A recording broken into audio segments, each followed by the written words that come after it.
Six Flags Over Texas is the amusement park that started it all. But with 65 years of rich history, which of its 13 roller coasters holds up in 2026? Let's find out.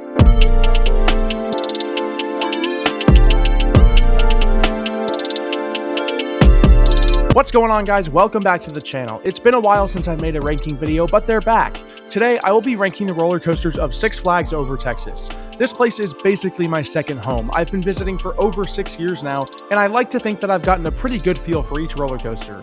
Quick disclaimer, this list is composed of my own opinions. If you disagree or have any questions, feel free to let me know in the comments. Also, I do count Mr. Freeze's forward and backward launching trains as two different experiences, so there will be 14 spots on this list. Let's get started. Starting off the list at number 14, we have Wile Coyote's Grand Canyon Blaster. This is the park's smallest coaster, and if you couldn't tell, it's designed for children. I was recently able to get a ride on it at the park's Lone Star Coaster-thon enthusiast event, and I'll be honest, it surprised me. It was much smoother than I remember it to be. However, that surprising ride was not enough to bump it up past the number 13 spot. It is still a kid's coaster after all. Coming in at number 13, we have the Mini Mine Train. This is a 1969 Aerodynamics Mini Mine Train model, the first of its kind. You start off the ride with a short lift hill, go through a few slow turns before dropping into Mr. Freeze's infield. The ride finishes out with some quite intense hills and turns, at least for a kid's coaster, before entering the station and getting off those tight aero trains. The track and profiling is quite smooth, especially for a 57-year-old coaster. Number 12 was a bit of a hard decision for me, but I'm gonna have to go with Mini Mine Train's older brother, Runaway Mountain. I love the history behind it, and the old style feel of an aero mine train is incredible, but I also dislike how rough the profiling can be in spots. It can make for quite an uncomfortable ride experience. The section after the first lift hill can especially be a little rattling, as the profiling is not the best. The train itself, however, tracks very smooth on the tubular steel aero track. Overall, Runaway Mine Train is a solid ride, especially for families. Coming in at number 11 is the park's one and only wooden coaster, Judge Roy Scream. This is a 1981 William Cobb out-and-back coaster with many mild airtime moments. This ride has grown on me over the past few years, but it is still nowhere near a great roller coaster.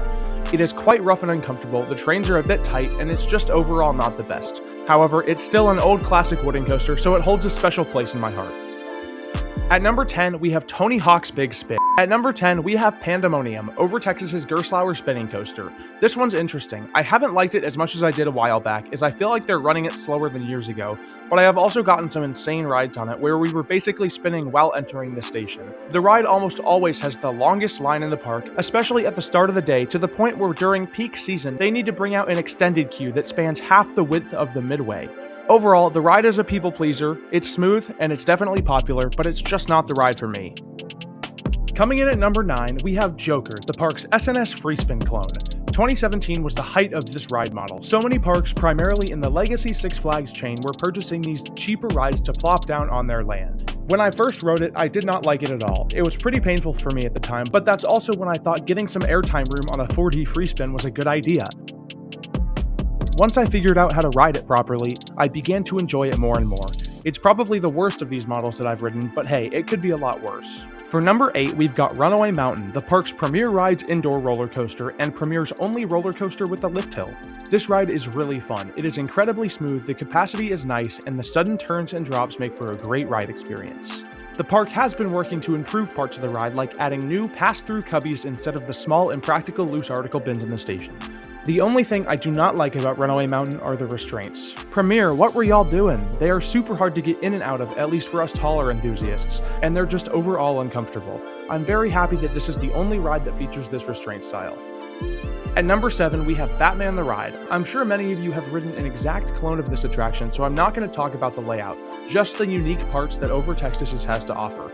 The queue is interesting. There is a windy section before entering the tunnels. The indoor queue section is well themed with some graffiti, audio, and even a police car. The station is incredible. The theming up there is awesome. They blend the attendant control panels in with the theming elements, and the flashing colored lights while the trains dispatch and enter the station make for a really cool effect. The ride itself isn't spectacular, but it's solid for the park's lineup. The ride is definitely one of the rougher Batman clones I've been on, but on hot summer days, it can fly through that layout. Overall, Batman is a solid attraction that fits great in Over Texas's lineup. Coming in at number 6, we've got Aquaman Powerwave, Over Texas's mock ride power splash. On 100-degree days in that Texas heat, Aquaman can be incredibly refreshing. Not only does it have a huge splash which gets riders soaked, it also has some awesome airtime moments on the spikes and during the third launch. Those mock seats and lap bars are one of the most comfortable restraints in the Lone Star State.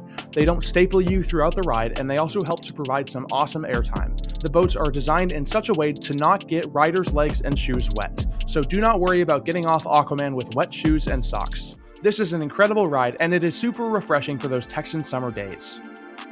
For number 5, we have the forward side of Mr. Freeze, the park's premier ride's LIM launch coaster. When I first rode the forward variant of Mr. Freeze in 2023, I thought it was the best ride in the park by a long shot. Since then, my opinions have changed, but I still love this ride. The initial launch is great, and the rest of the ride is an absolute intensity powerhouse. From the top hat to the overbank, the ride does not let up once. Looking straight up into the sky on that spike is a super weird feeling, especially falling backwards down the track. Overall, the forward train on Mr. Freeze is an incredible roller coaster with so many outstanding moments. However, the train on the other switch track just mere feet away is another beast, but we'll get there soon. At number 4, we've got Shockwave, the park's Schwarzkopf double looping coaster. I've almost never gotten a bad ride on this coaster. It always runs super fast, the forces are crazy intense, and that airtime, wow. No matter where you sit, whether that be in the front, the back, or anywhere in between, every airtime moment hits. The death drops, the flowjector hill, every moment. Built almost 45 years ago, Shockwave stands the test of time. I can't imagine what people thought of this attraction in its opening year.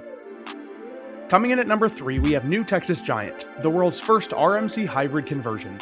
For being the first RMC, this ride still packs a punch. The trains and restraints are very comfortable, the track is smooth, and the airtime is intense. The drop, step up, hill before the mid-course, and many hills in the second half pack some incredible ejector into this ride, and it surprises me sometimes. Going down that first drop in the back row is awesome. Something to note, Texas Giant does tend to run better in the winter months. The park turns on the trims during the summer to mitigate how fast the wheels wear out, which in turn makes it run slower in the summer. Texas Giant is an awesome coaster and could easily contest with the next spot for most people. At number 2, we've got Titan, the park's tallest operating roller coaster. For now, I put this ride over Texas Giant purely because I enjoy it more.